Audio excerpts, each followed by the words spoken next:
This is Daniel Miraval. You might have seen him in my videos. He's a certified arborist from Chicago, Illinois, and this is a guy I really look up to and respect. I met him back in 2015, and he's very wise when it comes to being a proactive steward of the urban environment.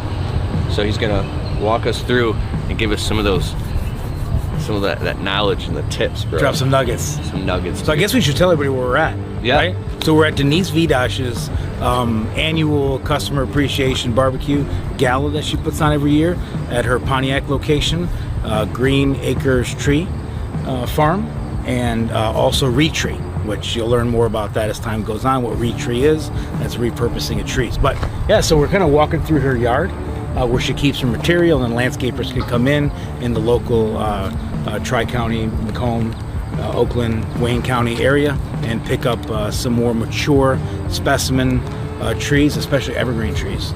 So that's mostly what she's, focused on. So bigger evergreen trees. Nice. Yeah. But then you get stuff like this.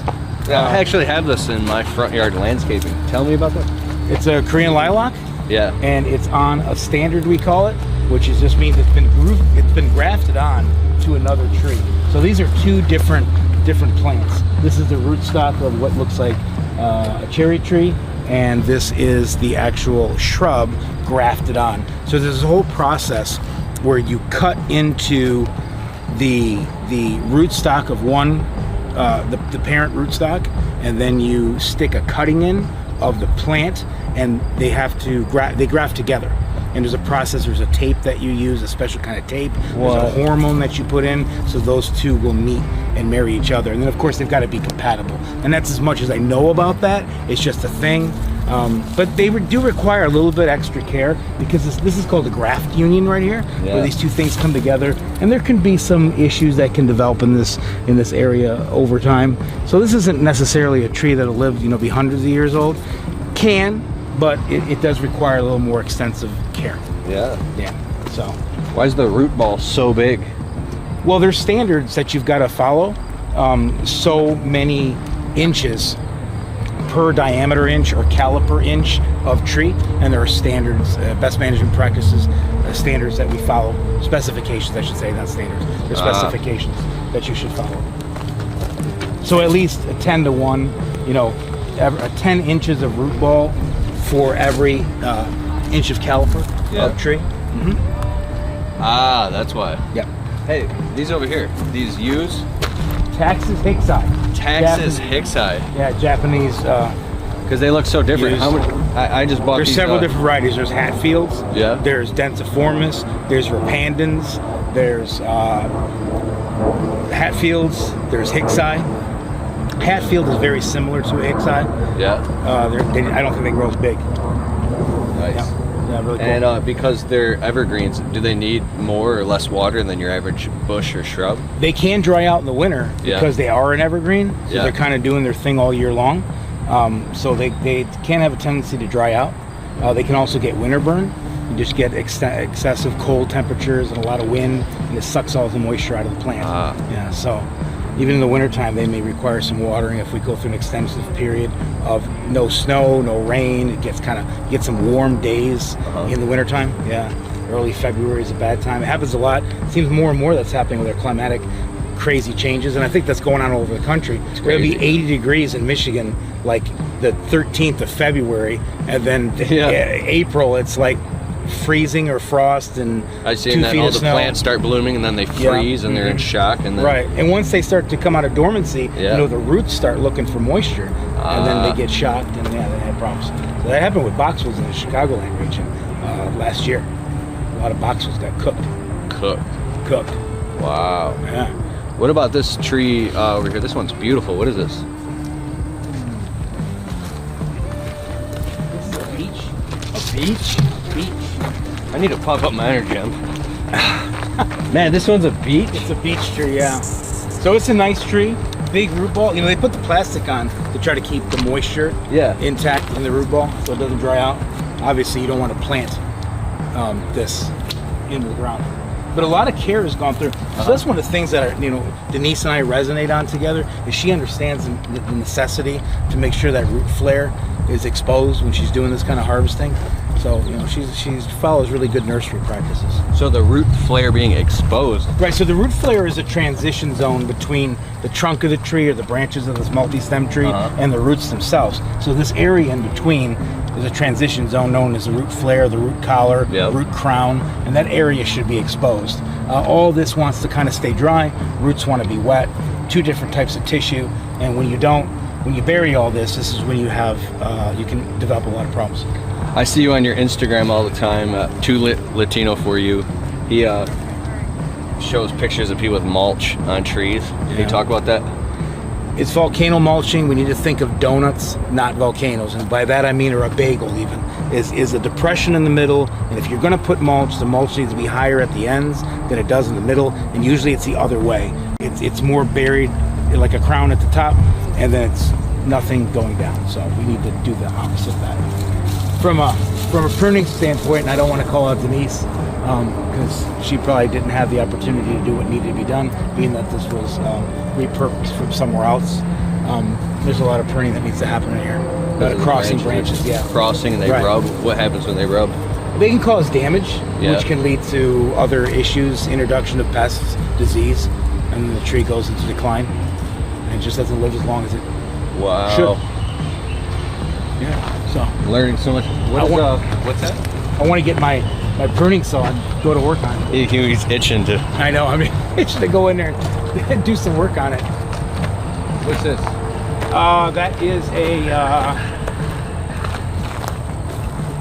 feels like a fir. I don't think it's a spruce. It's awfully soft. Yeah. All right, don't these belong in Colorado? That's Colorado blue spruce. Oh, okay. I think this may be a white spruce actually. Because I see them here in Michigan. Those are Norway spruces. Oh, okay. Yeah, we have Midwest spruce decline. Spruce decline? Colorado blue spruce. Is that where they're like, the needles are all brown and falling off, and there's mold all over the place, or fungus? Funguses, yeah, we have needle cast funguses, stigmina, rhizosphere, needle cast. Other problems that we're having are cytospora, canker. Cytospora canker? Canker, yeah. It's a fungus of the resin of the tree, and then it kind of oozes out of the tree, and then drips on the branches, and it causes other problems. But when that kind of stuff happens, then we get this introduction of secondary insects. So, and that comes with my new thought process about reducing the use of pesticides in the urban forest. We're doing a lot of pesticide application, sprays, but we got to think about why we're doing the spray.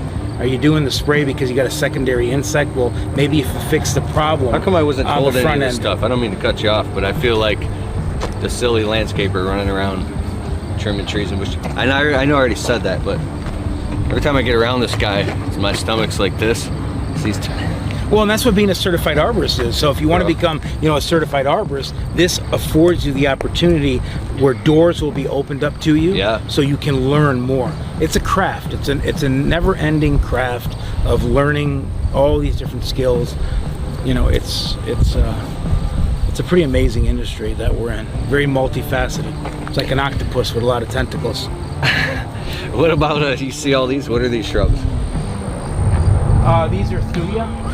Thuya? Yeah, white cedar. I have customers all the time that don't like how and they want us to top them and make them flat. Is that bad? I think these are green giants, actually, if I'm not mistaken. Green giant arborvitae. Yeah, green giant arborvitae. One of the things that I want to talk about with this, a lot of times you get storm damage in this, and the reason you're getting storm damage is they have multiple leads.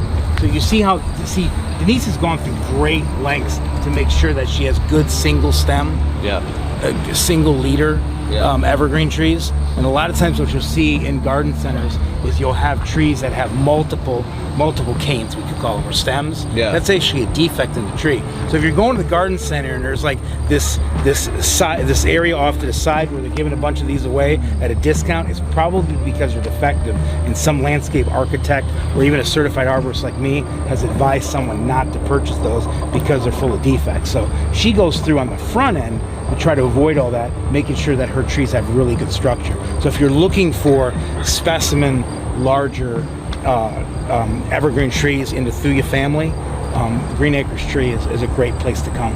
She makes sure that she looks for these defects. When I go to the nursery by my house, I don't see bushes this big, dude. This is crazy. That's for sale. How long has this been here? I don't know when she brought it into the yard. More than likely it was this spring that she brought it into the yard. But how long has it been growing? Semi-truck. Oh yeah, absolutely. Have you seen her semi-truck? No. So she has a semi-truck. She's got a Peterbilt. And she said, you know, most girls want Louis Vuitton bags. She goes, I wanted a Peterbilt semi. She got one. That's pretty dope. That's dope. It is dope. That's it right there. What's this? Japanese maple. Paul made them. It's got that more straight up and down. But you know, so this was one that was repurposed from someone's house. So I look at it from the arborist perspective. It's been topped multiple times in its life. By that I mean it just had heading cuts where the way to prune it was just the buzz off the top. And when you do that, when you just make an arbitrary cut anywhere on the branch, especially in things like maples, you just get this epicormic sprouting. You know, multiple sprouts come out at that end of the cut because the tree wants to repair itself. It doesn't like that it was cut that way. It's like an amputation. You know, you need to do it at a joint. So when you take hedge trimmers on the top of the tree like this and you just cut it down into a perfect... It's, yeah, no. It shortens the lifespan of that tree. Now, some clients want that. I've said this before, I just don't do that. I get requests to do all kinds of things to trees and plants, and I know what the long-term implications of doing certain things are, and I just have built my business, and my model is in a space where I don't have to do everything just to get a check. I feel very, very fortunate. I feel like that to me is wealth, that I can walk away from certain things that I don't feel is right to do, that I know will have long-term impacts. So I work on my skills as a communicator and an educator, self-taught, to go get information, then learn communication skills through leadership programs like the Society of Municipal Arborists, Municipal Forestry Institute that I've attended. That is to learn communication leadership skills that will be beneficial in urban forestry, so that I can communicate with a client and say, you want this tree to be around for an extended period of time. It's full life, right? Usually the answer is yes. Okay, here's how we should prune this tree, manage this tree, care for this tree. And if at the end of the day say, I don't care about that, I just want X to be done, you know, some people say, you pay me whatever I ask and I'll do whatever you want. I just don't agree with that. I'm not saying if you do that that's bad. I can't sleep at night if I do that. So that's I like kind it. of my thing, you know. And that's not to disparage anybody else. Like, you know, you got to feed your family. At the end of the day, you got to feed your family. So, you know, fortunately, I don't have to do that. All right, so what's next? What's the long-term vision of this? What's down the road? For me personally, my business, or like the green industry? Yeah, like the whole green industry. And where do you see all this going? Why is it so important to learn all this? Well, we're in this age of, like I said before, Anthropocene, where we're in this age where people on this planet have touched the environment more than ever, good and bad. Trees are an important part of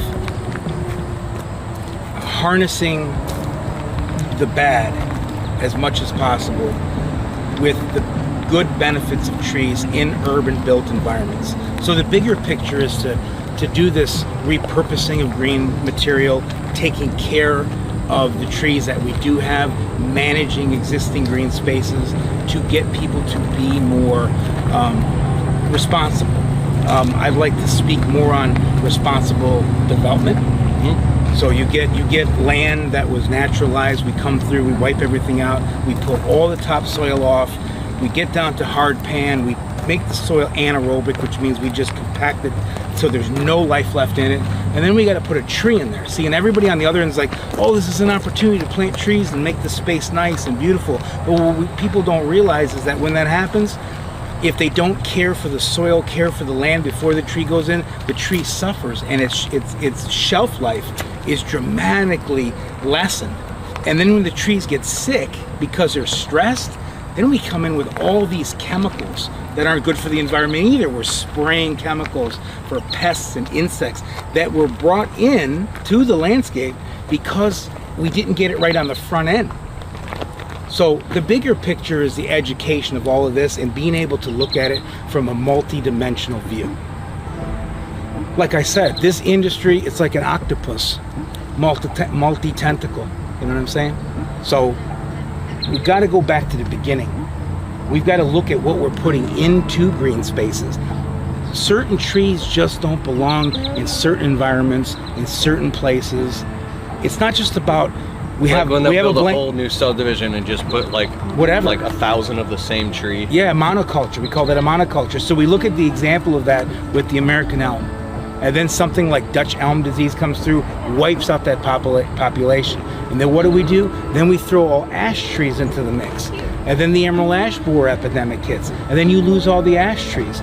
But every time that those things have happened, the first thing we do is we run to the chemical application to try to subdue and suppress this. So in the case of like Denise and what she does, she's looking at this stuff as multidimensional, trying to bring in different varieties of plant material to try to mix it up, right? And that's kind of what we need to do. It's not cookie cutter. There's age diversity, there's species diversity, there's all kinds of different diversity. So the urban diversity. environment has to replicate or what's going on in real nature, instead of having a monoculture, right, where one sweep of infectious fungal disease can wipes everything out, wipe everything out, which is catastrophic. Or the people that spray a fungicide kills everything. Or you kill all the beneficials kills all as the well. insects. And then there's collateral damage of that. So let's use the pesticide application as an example. You do a pesticide application that kills all pests, it's a butterfly effect. You've killed all the insects now. So now birds don't have anything to eat. You've driven the birds away who may be a part of a deeper layer, deeper level in the environmental complex. Feel what I'm saying? And this mimics human life in the urban environment, in the built environment. We are diverse. We are a diverse people, right? Skin tone, ethnic, creed, sex, religion. Getting double cheeseburger, throwing the wrapper out the window. We're all diverse, and our landscapes, our urban forests have to mimic that diversity so we stay healthy. So the environment stays healthy, people stay healthy. Can't live forever. I get it, but man, you can sure thrive while you're living. It's a choice. I feel it's like a spiritual calling on your life. You speak coming from a place of having so much morality and purpose. You feel obligation to this? I feel obligation to give back to an industry that saved my life. This very land that I'm standing on, this very location, is where I came when I was a 19-year-old kid who was lost and didn't know what direction it was going to go in, but was in this industry. I'd been cutting grass, I've dug holes, I was planting stuff, I was putting down cobblestone, I was edging beds, I was weed whacking, I was picking up shrubs. You worked here when you were a kid? I worked while I was 19, yeah. And he worked on this tree farm? Yeah. When you were a kid? Right, and for Denise Vidash's dad and two other guys, Wayne and Bruce White, and two now brothers, they were all full partners. circle, you're all grown up, you got your own business and everything. And I'm right back where I started. I am right back where I started. And I didn't seek it, it sought me. So what is the universe telling me? The universe is telling me I got to come back to center, and I've got to use this, and I got to give it back. I have a fiduciary responsibility, obligatory, to give back. Some people will resonate with my message, some people will not. So my mission is to go out and find other people. If you're not feeling what I'm laying down, then I go find someone else. Maybe you feel what they're laying down, and you gravitate toward them, and maybe they take you on to the next part of the journey. And I'm only here for whoever wants to kick it with me.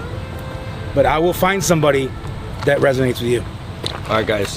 Daniel Miraval here. This has been awesome. And check out, we just did a podcast on the Untrapped podcast on all major platforms. You got to listen to that too. Yo soy el Lorax Mexicano, the Mexican Lorax. I speak for the trees.